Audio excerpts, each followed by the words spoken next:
صبت علي مصائب لو أنها صبت علي مصائب لو أنها صبت على الأيام سرنا لياليا سرور কায়নাত সাল্লাল্লাহু আলাইহি ওয়াসাল্লাম যখন ইন্তেকাল করলেন সেই ইন্তেকালের ওয়াফাতের দিনটা ছিল রবিউল আউয়ালের 12 তারিখ। মনে রাখবেন, শুধুমাত্র ইসলামী ইতিহাস বলতে কোনো কথা নাই, গোটা মানব ইতিহাসে ওই দিনের চাইতে আনন্দের দিন, খুশির দিন আর কোনো দিন হতে পারে না। যেই দিন রাহমাতাল লিল আলামিন এই দুনিয়ার জমিনে আগমন করেছেন, এই দিনের চাইতে খুশির দিন গোটা মানব ইতিহাসে আর কোনদিন হতে পারে না। ঠিক তেমনিভাবে ওই দিনের চাইতে বেদনা, বিরহ, যন্ত্রণার দিন হতে পারে না, যে দিন রাহমাতাল লিল আলামিন সাল্লাল্লাহু আলাইহি ওয়াসাল্লাম আমাদেরকে চিরইয়তীম করে চলে গেছেন। নবীজির ইন্তেকাল হয়েছে, ওফাত হয়েছে। রাসূলুল্লাহ সাল্লাল্লাহু আলাইহি ওয়াসাল্লামের বেলাদতের দিন নিয়ে অনেক মতানৈক্য আছে। হুজুর এখানে বসা আছেন, জিজ্ঞেস করেন, কেউ বলে 8 তারিখ, কেউ বলে 9 তারিখ, কেউ বলে 11, কেউ বলে 12, কেউ বলে 15 রবিউল আউয়াল। কিন্তু রাসূল সাল্লাল্লাহু আলাইহি ওয়াসাল্লামের ওয়াফাতের দিন নিয়ে কোনো মতবিরোধ নেই, রবিউল আউয়ালের 12 তারিখ। এই জন্য এটার আরেক নাম হলো 12 ওয়াফাত। 12 ওয়াফাত, 12 রবিউল আউয়াল না, 12 ওয়াফাত। একই দিনে কেন? যেন দুনিয়ার মানুষ আনন্দের জন্মের উৎসব পালনে ব্যস্ত না হয়, আবার মৃত্যু দিবস এবং শোক দিবস পালনে তারা এটাকে কালচার না বানায়। ঠিক কিনা বলেন? আমাদের দেশে কুসংস্কারের মধ্যে একটা মারাত্মক ধরনের কুসংস্কার হলো জন্ম উৎসব আর মৃত্যু দিবস পালনের এই কালচার। খামাখা এটার মধ্যে কোনো ওনার জন্য মাগফিরাতের দোয়া করলে তো বা কোনো মতে সারে, আমরা ওগুলা করি না। আমরা বিভিন্ন ধরনের অন-ইসলামিক কার্যকলাপ করি, যেগুলোর দ্বারা ওনার কবরের মধ্যে রহমত হবে, দূরে থাক, আল্লাহ না করুক আযাব হওয়ার সম্ভাবনা বেশি, আযাব হওয়ার সম্ভাবনা বেশি। ইসলামের ডিকশনারিতে জন্ম দিবস পালন এবং মৃত্যুর শোক দিবস পালন বলতে কোন ডিকশনারিতে, ইসলামী ডিকশনারি নেই। ইসলামের ডিকশনারির দুটো পরিভাষা আছে, একটা হলো নেয়ামত প্রাপ্ত হলে শুকর, আর যদি বিপদগ্রস্ত হয় সবর। আনন্দ উৎসব জন্ম শুকর করেন, আর মারা গেছে ধৈর্য ধারণ করেন, সবর করেন, ইস্তেকামতে থাকেন। মুহতারাম হাজিরিন, রাসূল করিম সাল্লাল্লাহু আলাইহি ওয়াসাল্লাম যেদিন ইন্তেকাল করেন, মদিনা শরীফের দরজা দেওয়ার পর্যন্ত কান্না করতেছে। একজন সাদা দাড়িওয়ালা বুজুর্গ সাহাবী রাসূলুল্লাহর ইন্তেকালের খবর পাওয়া মাত্র এমন বিকট চিৎকার দিয়ে জঙ্গলে ঢুকে পড়ছে, ওখান থেকে আর বের হয়নি। সাইয়েদনা ওমর রাদিয়াল্লাহু তাআলা আনহু নাঙ্গা তরবারি নিয়ে বের হয়েছে যে আমার মুহাম্মদ সাল্লাল্লাহু আলাইহি ওয়াসাল্লামের মৃত্যুর কথা যদি আর কারো মুখ থেকে শুনি, এই তরবারি দিয়ে তাকে 2 টুকরা করে ফেলব।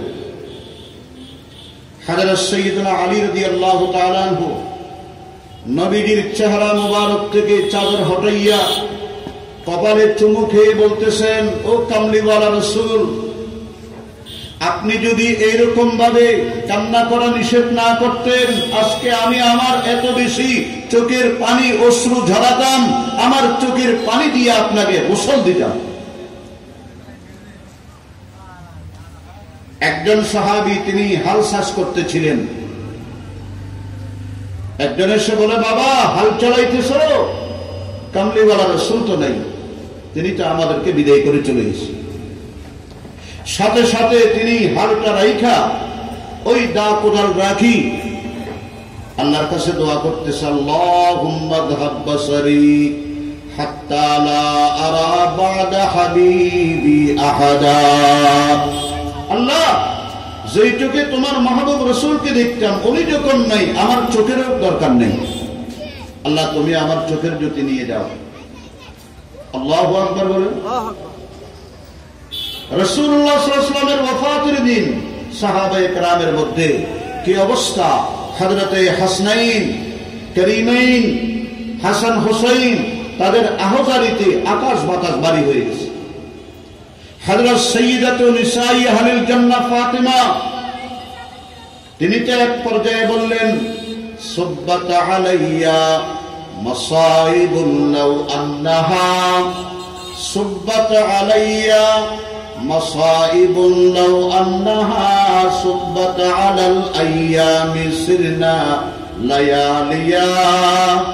ও আব্বাজান, আপনার ইন্তেকালে আমার উপর এত বড় মুসিবতের পাহাড় পড়েছে, এই মুসিবতের সামান্য অংশ যদি দিনের সূর্যের উপরে পড়ত, সূর্য অমাবস্যার রাতে পরিণত হয়ে যেত। সুব্বাত আলাইয়া মাসাইবুল লাউ আন্নাহা সুব্বাত আলাল আইয়ামি সিরনা লায়ালিয়া। কিন্তু সম্মানিত হাজিরিন, ওই দিন হযরতে আবু বকর সিদ্দিক রাদিয়াল্লাহু তাআলা আনহু তিনি অত্যন্ত মজবুত মুস্তাহকাম নিজেকে নিয়ন্ত্রণ করলেন, অত্যন্ত কন্ট্রোল করে নিজেকে সামলে ফেললেন। আল্লামা ইবনে তাইমিয়া রাহিমাহুল্লাহ তার কিতাবে লিখেন, যদি সেই দিন আবু বকর সিদ্দিক নিজেকে কন্ট্রোল না করতেন, এই উম্মতের উপরে কি হাসর হতো আল্লাহ ছাড়া কেউ জানে না। ইসলামের তরি, ইসলামের কিস্তি চিরতরে ডুবে যেত যদি সেই দিন অত্যন্ত সাহসিকতার সাথে নিজেকে নিয়ন্ত্রণ করে পরিস্থিতি সামাল না দিতেন, কন্ট্রোল না করতেন, সাহাবায়ে কেরামকে এই ব্যাপারে যদি তিনি ভাষণ না দিতেন। বুখারী শরীফের হাদিস, নবীজি যখন ইন্তেকাল করে তখন হযরত আবু বকর সিদ্দিক রাদিয়াল্লাহু আনহু মদিনায় ছিলেন না। মদিনা থেকে 2 মাইল দূরত্বে মাকামে সুমহ সিন নুন হা ওই জায়গায় ছিলেন। ওখান থেকে আসলেন হযরত মখদুমাতুল মুসলিমিন উম্মুল মুমিনিন আয়েশা রাদিয়াল্লাহু তাআলা আনহা ওনার হুজরার মধ্যে প্রবেশ করে নবীজির চেহারা মুবারক থেকে চাদর উঠাইয়া কপালে চুমুকে বলেন, বিআবি আনতা ওয়া উম্মি তিবিতা হাইয়ান ওয়া মাইয়িতান। আল্লাহু আকবার। আমার মা বাবা আপনার উপরে কুরবান হোক, আপনার জীবনটাও ধন্য, আপনার মরণও ধন্য। একথা নয় যে আপনি দুনিয়া থেকে চলে গেছেন, না, আপনি যে শরীয়ত, আপনি যে আদর্শ, আপনি যে আমাদের জন্য তরিকা সিরাত রেখে গেছেন, আপনি মরি অমর। তিবিতা হাইয়ান ওয়া মাইয়িতা আম্মাল মাউতাতাল্লাতী কাতাবাল্লাহু আলাইকা ফাকাদ যুকতাহা সুম্মা লা ইউসিবাকা বা'দাহা মাউতাতুন আবাদা। এই ঐতিহাসিক ভাষণ দিলেন রাসূল। যেহেতু প্রত্যেক জীব তার মরণ আছে, জীবন আছে, যার মরণ হবে তার, একমাত্র হাইয়ুন লা ইয়ামুত তিনি কে? আল্লাহ। সব নবী রাসূল দুনিয়া থেকে ইন্তেকাল করেছেন, আপনিও ইন্তেকাল করলেন, তবে এরপরে আপনার চিরস্থায়ী জীবন শুরু হয়ে গেল, এরপরে আর কোনো মওত নেই। মুসলমান একবারই মরে, কাফের বারবার মরে। আম্মাল মাউতাতাল্লাতী কাতাবাল্লাহু আলাইকা ফাকাদ যুকতাহা সুম্মা লা ইউসিবাকা বা'দাহা মাউতাতুন আবাদা। হযরত আবু বকর সিদ্দিক রাদিয়াল্লাহু তাআলা আনহু, তিনি কে? তিনি হলেন তাজদারে নবুয়ত, তাজদারে সাদাকাত, মুসাদ্দিকে রিসালাত, রফিকে হিজরত, সৈয়দুস সাহাবা, আফজালুল বাশারি বা'দাল আম্বিয়া। হযরত আবু বকর সিদ্দিক রাদিয়াল্লাহু তাআলা বললেন, সবাই মদিনার মসজিদে সমবেত হও, জরুরি কথা আছে। সবাই সমবেত হলো। তিনি খুতবা হামদু সালার পরে সাহাবায়ে কেরামকে বললেন, ইয়া আইয়ুহান নাস মান কানা মিনকুম ইয়াবুদু মুহাম্মাদান ফাইন্না মুহাম্মাদান ক্বাদ মাত ওয়া মান কানা মিনকুম ইয়াবুদুল্লাহ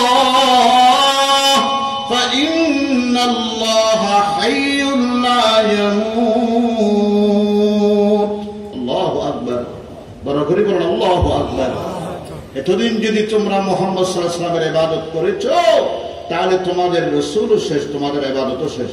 কিন্তু বলেন তো, আমরা কি নবীর ইবাদত করেছি না আল্লাহ? নবী আমাদের মাহবুব, কিন্তু মাবুদ কে? বড় করে বলেন, ইবাদত আল্লাহর তরিকা রাসূলুল্লাহ, ইবাদত আল্লাহর তরিকা রাসূলুল্লাহ। ওয়ামান কানা মিনকুম ইয়াবুদুল্লাহ, আর যারা আল্লাহর ইবাদত করেছো, জেনে রাখো, শুনে রাখো, ফাইন্নাল্লাহা হাইয়্যুন লা ইয়ামুত, নিশ্চয় আল্লাহ রাব্বুল আলামিনের মরণ নাই, তিনি চিরঞ্জীব। এরপর আয়াত নাত তেলাওয়াত করলেন, ওয়ামা মুহাম্মাদুন ইল্লা রাসূলুন ক্বাদ খালাত মিন ক্বাবলিহির রুসুল আফা ইন মাতা আও কুতিলা ইনকালাবতুম আলা আ'কাবিকুম ওয়া মান ইয়ানকালিব আলা আকিবাইহি ফালান ইয়াদুররাল্লাহা শাইআ ওয়া সায়াজজিল্লাহুশ শাকিরিন। সুবহানাল্লাহ বলেন। আল্লাহ পাক স্পষ্ট ঘোষণা দিলেন, মুহাম্মদ সাল্লাল্লাহু আলাইহি ওয়াসাল্লাম তিনি একজন রাসূল, খাতামুল মুরসালিন, সাইয়্যিদুল আম্বিয়া। তবে তিনি রাসূল। আগে যেমন সমস্ত নবী রাসূলের জীবনের পরে মরণ আছে, তারও মওত আছে, তারও মওত আছে, মওত হয়েছে। তিনি যদি স্বাভাবিক মৃত্যুবরণ করে, তিনি যদি জিহাদের ময়দানে শাহাদাত বরণ করে, তাহলে কি তোমরা ইসলাম ছেড়ে দিবে, দ্বীন ছেড়ে দিবে, এই শরীয়ত থেকে তোমরা পিছপা হয়ে যাবে? মনে রেখো, ওয়ামান ইয়ানকালিব আলা আকিবাই ফালান ইয়াদুররাল্লাহা শাইআ, তোমরা আগে যাও, পিছে যাও, আল্লাহর কোনো ক্ষতি হবে না, ক্ষতি তোমাদের নিজেরই হবে।